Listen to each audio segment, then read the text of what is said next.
എൻ്റെ കല്യാണത്തിൻ്റെ എല്ലാ സാരികളും ഞാൻ ഓൺലൈനായിട്ടാണ് മേടിച്ചത്. ഒന്നും കടയിൽ പോയി മേടിച്ചിട്ടില്ല. ഇതാണ് എൻ്റെ താലികെട്ട് സെറ്റ് സാരി. താമര പ്രിൻ്റുള്ള സാരി വേണമെന്ന് ഭയങ്കര ആഗ്രഹമായിരുന്നു. ഹാൻഡ്ലൂമിലാണ് ഞാൻ താമര മുഴുവൻ കണ്ടുകൊണ്ടിരുന്നത്. അതിന് ഒടുക്കത്തെ റേറ്റ് 10,000 15,000 ഒക്കെയാണ് റേറ്റ് വരുന്നത്. അങ്ങനെ ഞാൻ തപ്പി സൗത്ത് ലൂം എന്നുള്ളൊരു പേജിൽ എംബ്രോയിഡറി താമര വരുന്ന ഒരു സാധനം കണ്ടു. അങ്ങനെ അവിടെ നിന്നാണ് ഞാൻ ഈ സാരി മേടിച്ചത്. ഇതാണ് എൻ്റെ കല്യാണ സാരി. കല്യാണ സാരിയുടെ വീഡിയോ ഞാൻ വേറൊരെണ്ണം ചെയ്തിരുന്നു. ശരിക്കും ഇത് അമ്മയുടെ സാരിയാണ്. അത് റീസ്റ്റോർ ചെയ്താണ് ഞാൻ എൻ്റെ കല്യാണ സാരി ആക്കിയത്. റീസ്റ്റോറേഷനും പിന്നെ ഈ ബ്ലൗസൊക്കെ സ്റ്റിച്ച് ചെയ്യുന്നു എല്ലാം കൂടി എനിക്ക് ഏകദേശം ഒരു 4,000 രൂപ ഈ സാരിക്ക് ചിലവായിട്ടുണ്ട്. ആദ്യത്തെ താമര പ്രിൻ്റുള്ള സെറ്റ് സാരിക്ക് 1,500 രൂപ.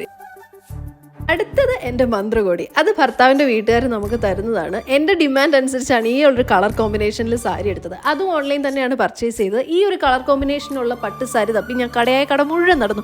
ഒരിടത്ത് ഈ ഒരു കളർ കോമ്പിനേഷനും കണ്ടില്ല. പിന്നെ കാണുന്നതെല്ലാം നല്ല ഒടുക്കത്തെ റേറ്റും. അങ്ങനെ ഒരു 14,500 രൂപയ്ക്കാണ് ഞാൻ ഈ സാരി മേടിച്ചത്. ഇത് മാത്രമാണ് ഞാൻ കല്യാണത്തിന് കൊടുത്ത ഒരു എക്സ്പെൻസീവ് സാരി. എൻ്റെ കല്യാണത്തിൻ്റെ എല്ലാ ഡ്രസ്സും ബ്ലൗസും എല്ലാം സ്റ്റിച്ച് ചെയ്തത് കോട്ടയം ചന്തക്കവലയിലുള്ള രംഗോലി ടൈലേഴ്സിലാണ്.